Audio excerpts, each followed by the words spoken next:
आकाशवाणी मध्य प्रदेश से प्रस्तुत है प्रादेशिक समाचार।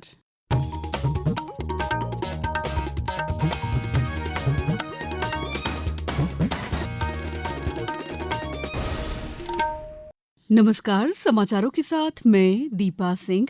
सबसे पहले मुख्य समाचार। प्रदेश को 2028 तक गरीबी मुक्त बनाने के लिए मंत्रिपरिषद ने गरीब कल्याण मिशन को दी स्वीकृति। केंद्रीय मंत्री शिवराज सिंह चौहान ने कहा कि प्रधानमंत्री आवास योजना के तहत सर्वेक्षण होगा शुरू, सेल्फ सर्वे भी होगा मान्य। शहडोल में कल 7वीं रीजनल इंडस्ट्री कॉन्क्लेव का आयोजन, 2000 से अधिक उद्योगपति होंगे शामिल। और भोपाल का जेपी अस्पताल बना प्रदेश में एमआरआई सेवा देने वाला पहला जिला अस्पताल, अन्य शहरों में भी होगी शुरुआत। अब समाचार विस्तार से। मुख्यमंत्री डॉक्टर मोहन यादव की अध्यक्षता में आज मंत्रिपरिषद की बैठक में प्रदेश को 2028 तक गरीबी मुक्त बनाने के उद्देश्य से गरीब कल्याण मिशन को स्वीकृति दी गई। मिशन का उद्देश्य राज्य के गरीब और वंचित वर्गों का आर्थिक उत्थान करते हुए उनकी आय को न्यूनतम आय के स्तर तक लाना है। मंत्रिपरिषद द्वारा पीएम सूर्यघर मुक्त बिजली योजना के अंतर्गत प्रदेश के शासकीय भवनों में सोलर रूफटॉप संयंत्रों की स्थापना की स्वीकृति दी है। मंत्रिपरिषद के निर्णयों के बारे में नगरीय प्रशासन मंत्री कैलाश विजयवर्गीय ने बताया कि अभी एक पीएम सूर्यघर मुफ्त बिजली योजना जो प्रधानमंत्री जी के ये घर घर में लोग फ्री में बिजली प्राप्त कर सकें, तो उनको लोन मिल जाए और वो बिजली का जो उनके ऊपर भार है वो कम हो जाए। ये प्रधानमंत्री जी की बड़ी महती योजना है। इसी योजना को हम अब शासकीय भवनों में भी लागू कर रहे हैं। मध्य प्रदेश के जितने भी शासकीय भवन है वहाँ पर सोलर बिजली का उपयोग हो। इसको हम पीपीपी मॉडल पे भी करने का प्रयास करें। मंत्रिपरिषद ने एकीकृत पुलिस कॉल सेंटर और नियंत्रण कक्ष तंत्र डायल 100 सेवा के द्वितीय चरण और मुख्यमंत्री मछुआ समृद्धि योजना को आगामी 2 वर्षों के लिए निरंतर रखे जाने का निर्णय लिया है। इसके अलावा प्रदेश के जिलों में पुलिस बैंड की स्थापना के लिए कुल 932 नवीन पदों के सृजन की स्वीकृति प्रदान की गई।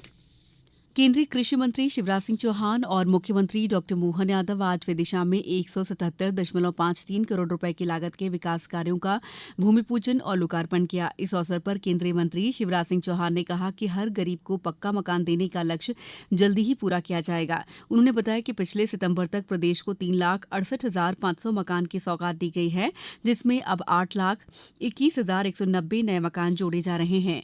कृषि मंत्री शिवराज सिंह चौहान ने बताया कि जल्द ही आवास विहीन पात्र व्यक्तियों का सर्वेक्षण फिर से शुरू होगा। इस हेतु उन्होंने बताया कि प्रधानमंत्री आवास योजना के मोबाइल ऐप के माध्यम से सेल्फ सर्वे भी मान्य किया जाएगा।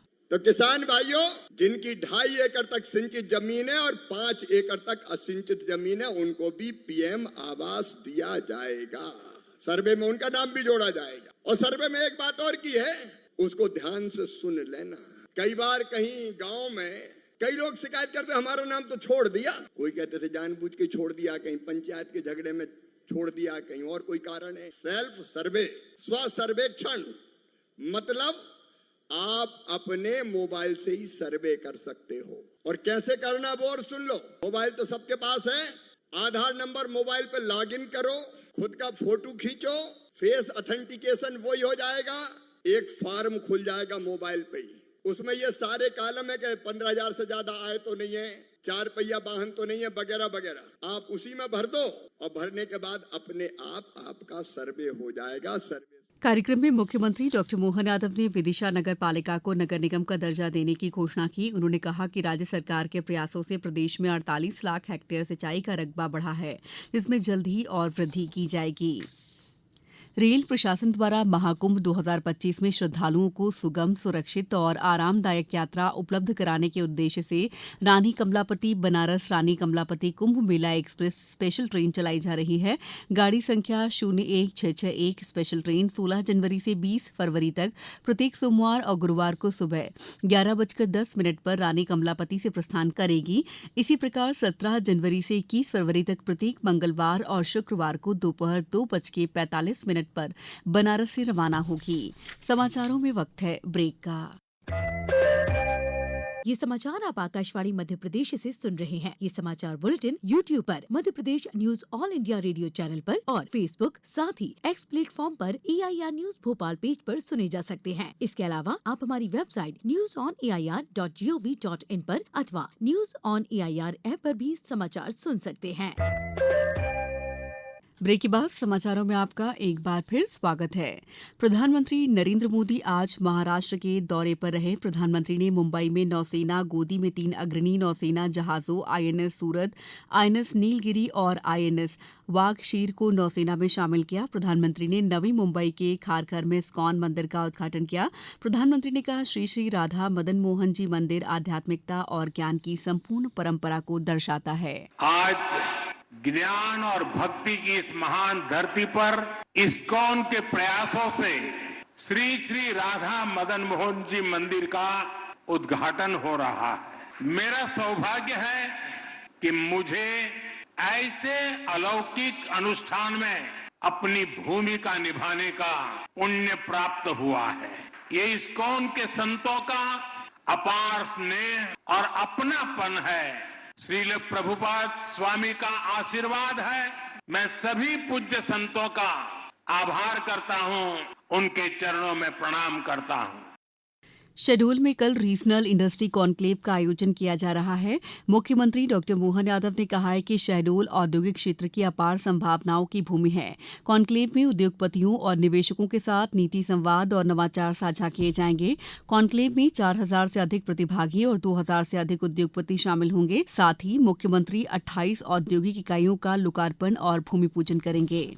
मुख्यमंत्री डॉ मोहन यादव ने कहा है कि लोकमाता देवी अहिल्याबाई होलकर के 300वें जयंती के अवसर पर मंत्रिपरिषद की अगली बैठक 24 जनवरी को महेश्वर में होगी। साथ ही ग्वालियर मेला और विक्रमोत्सव उज्जैन में मोटरयान करों में छूट के आदेश जारी कर दिए गए हैं।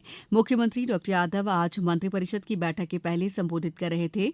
उन्होंने बताया कि भोपाल में 24-25 फरवरी को होने वाले ग्लोबल इन्वेस्टर समिट में जापान भी कंट्री पार्टनर के रूप में भाग लेगा। मुख्यमंत्री प्रदेश में निवेश आकर्षित करने के लिए 27 जनवरी से 1 फरवरी तक जापान यात्रा पर जाएंगे। भोपाल का जेपी अस्पताल प्रदेश में MRI सेवा प्रदान करने वाला पहला जिला अस्पताल बन गया है।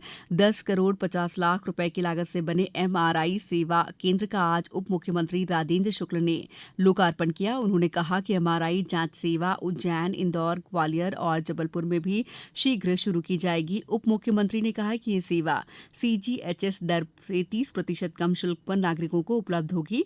आयुष्मान भारत योजना के तहत पंजीकृत हितग्राहियों के लिए ये सेवा निःशुल्क रहेगी।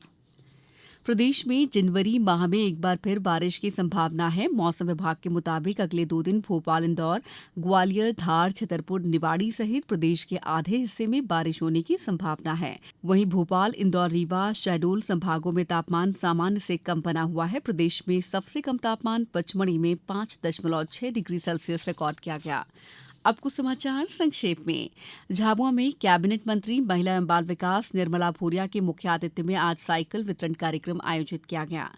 देवास में बेटी बचाओ बेटी पढ़ाओ अभियान के तहत आंगनबाड़ी सहायिकाओं का उन्मुखीकरण कार्यक्रम आयोजित किया गया। श्योपुर कलेक्टर ने कलेक्ट्रेट सभा कक्ष में आयोजित PM जनमन बैठक की अध्यक्षता करते हुए निर्देश दिए कि योजना के तहत स्वीकृत कार्यों को शुरू कराया जाए। जिन कार्यों के प्रस्ताव भेजे गए हैं उनकी स्वीकृति के लिए उनके माध्यम से पत्र भेजा जाए।